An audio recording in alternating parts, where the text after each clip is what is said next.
We're good? Alright. 3, 2, 1. Hey guys, it's Blunt Mag. We're here with Sabian and Scotty from Alpha Wolf. What's good? How are you guys going?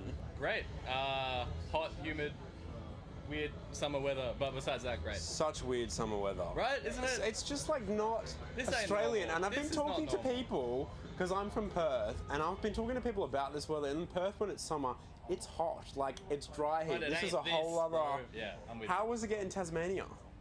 you. This guy's from, I mean, we don't live there. He used to. I Used to live. I 'Cause, grew like, up you're in called a Tassie. Tasmanian band. technically. Yeah. Well, the band originated there. We still got 2 original Tasmanian members. Yeah. Do I look at you or the camera? Either or, I don't know, up to you, whatever you're comfortable. Get lost Yeah, in so my we eyes. originated in Tasmania. We didn't leave the state for like 5 years because our music was really bad back then. Yeah. Shifted the band to Melbourne. We are a Melbourne-based band, originated in Tasmania. Weather there sucks too. It's crazy. Freshest air in the world, but Yeah, freshest air in the world, So you get backed up a by plane there, science. You get up a plane there and you're like, it's good.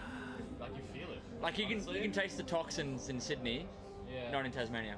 But isn't there that whole ad campaign? It's like you go up, no, you go down for air. Totally agree. Are you from Hobart? I don't Burnie, know. Tasmania, Northwest. Like you fly down represent. for air, as in like most people go up underwater for air. Do you know what that? I know what the fuck you're talking about. I'm on Anyway. one. Anyway, moving on. Is Tasmanian slogan: "Fly down for air." We got nothing else but the air. Is there a big metal scene in Tasmania? No, that's why we Not at moved to all. Melbourne. Okay. I used to run shows as a promoter there, Did you? so my own band Alpha Wolf could get gigs because there was nothing else. If we wanted to play a gig, we put a gig on. I would fly down interstate bands, like I brought down In Heart's Wake, North Lane, Boris the Blade, Thy Art Is Murder, supported those bands, met those bands, and from that, when we shifted to Melbourne, I knew those guys and they managed to help us out when we shifted the band and brought in new members, made the band good.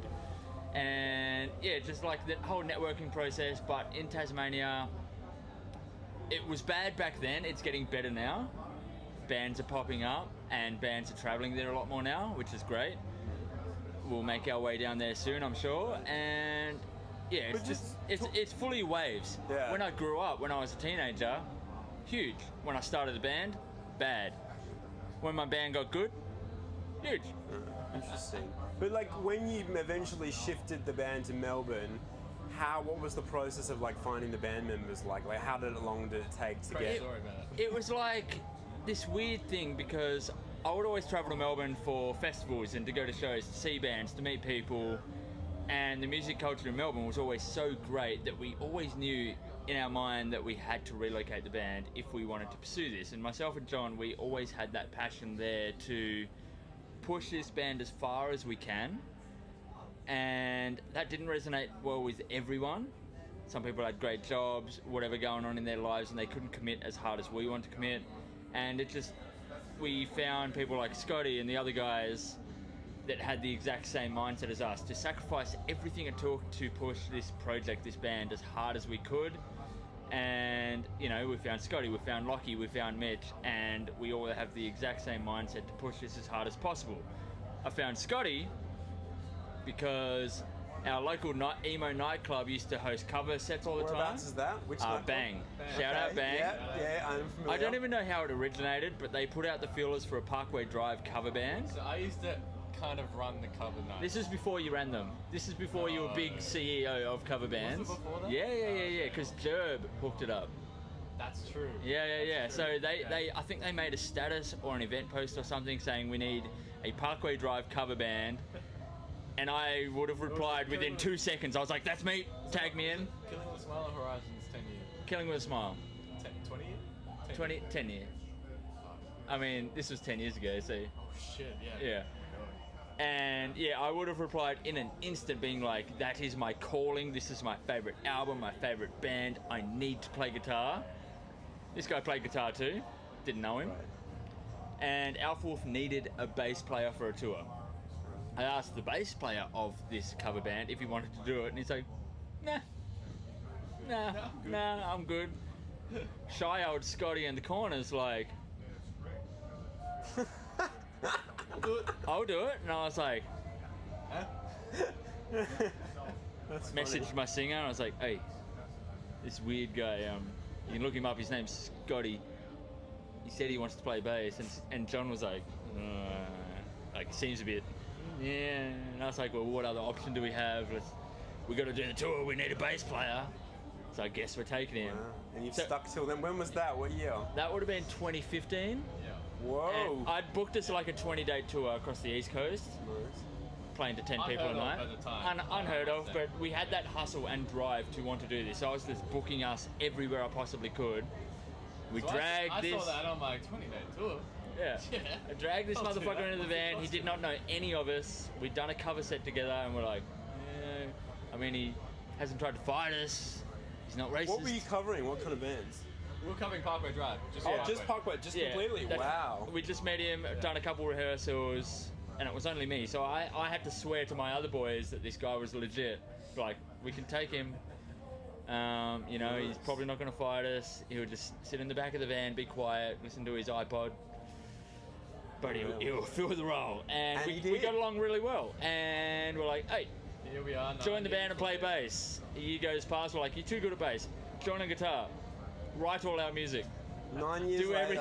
everything for the band. Take over. It's now your band. And here we are. How have you found navigating as a band though? Like, have you had arguments? Or are you usually pretty smooth sailing? We're very chill people. As the 5-piece we are now, there's always things. As bad as it gets is like someone will do something stupid and you'll be like, that's fucking stupid. Yeah, But that's as harsh as it ever gets with us. Everyone's real chill in our camp.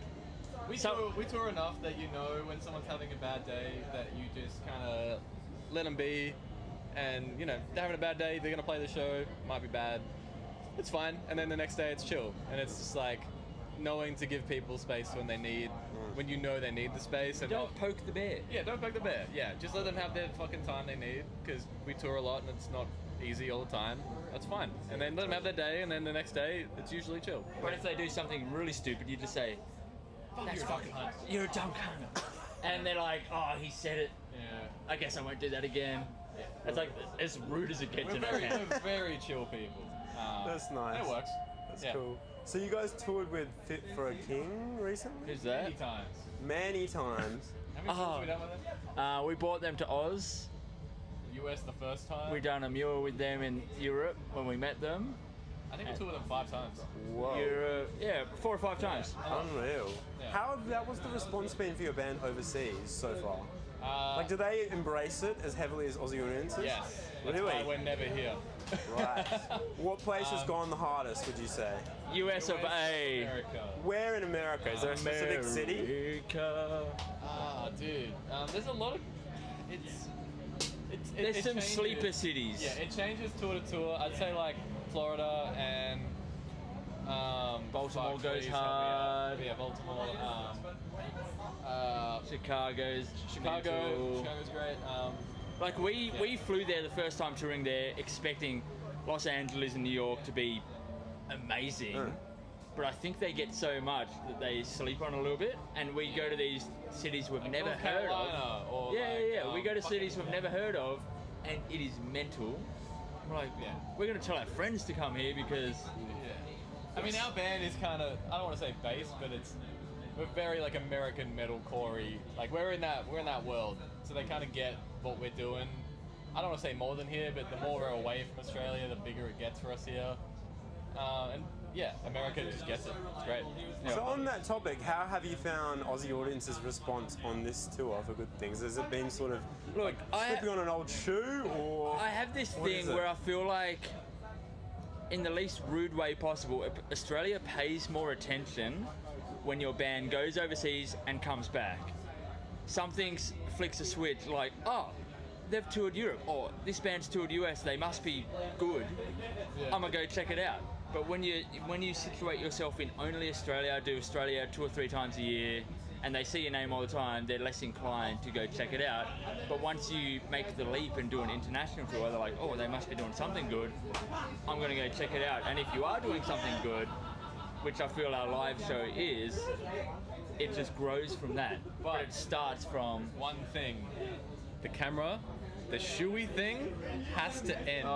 the It's shoey not thing. funny. We're never doing it. It's the worst Australian tradition in the fucking world. We will never do one. Stop doing it. Wait, you have done it many times No, before? we have though? never done it, and we never will do it. Do they ask for it in We've America? got a chance. No, No, here. Yesterday Here. and today, and the Australian tour, and every time we play here, they're like, they do the shoey chant, and we're not fucking doing it. So just. Yeah. Some American Cut it bands out. get on board and they think it's hilarious. And they, No, it's not funny. It's so. I know I stupid. Prevail love I it. will never do They one. love it. Lockie will never do. You might do one. I think I've done one. Yeah, stop. Stop with the shoeies, that's the thing. Yeah. Right on. But I'm just curious, why do you guys think it is that when you go overseas that you get more respect from Australian audiences? That's really interesting, actually. Yeah, it's like when I was a fan of music as a young bopper, You don't like music anymore. I still am. But any band that was doing these crazy tours that I look back on now, it turns out they were really small rooms and it probably wasn't that incredible. I thought that band was godlike. If they toured America with one of the bands I looked up to, that band That's is the thing. now You godlike. see a band with bands that you look up to or that you like, and you're like, that band's fucking huge. Yeah. They're doing great things. But they were probably sleeping in a shoebox every night and smelling each other's feet and urinating on each other, like living the most abysmal lives. But in my eyes, they were living the dream, and now I want to follow that band everywhere. Like any Australian band that goes out and does that, I feel like there's just this weird thing that flicks a switch. I'll also say, I think it's a thing, like, Australia, there's 5 cities you can play. Mainly. There's, a lot of great regional places we play all the time. But when you play those 5 places 5 times a year, they can see you all the time, and it's like normal. But if you go overseas and like you do all the overseas shit and you can only play here, like for us, we play here maybe once a year, maybe less.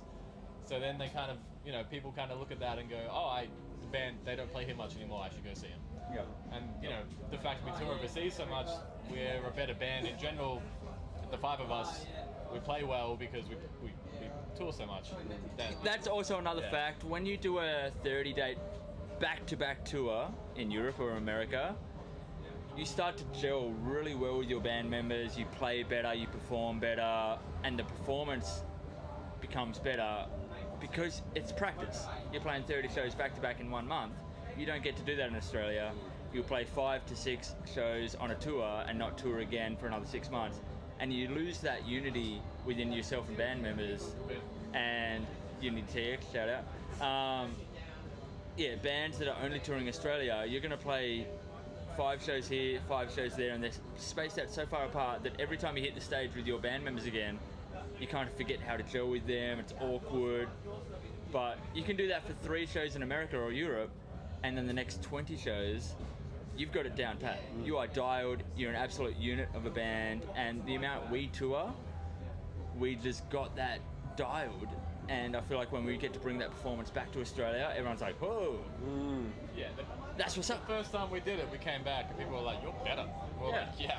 And I felt the feel same better. about every band that's done the Europe or US Yeah. trip and came back. They come a back better band.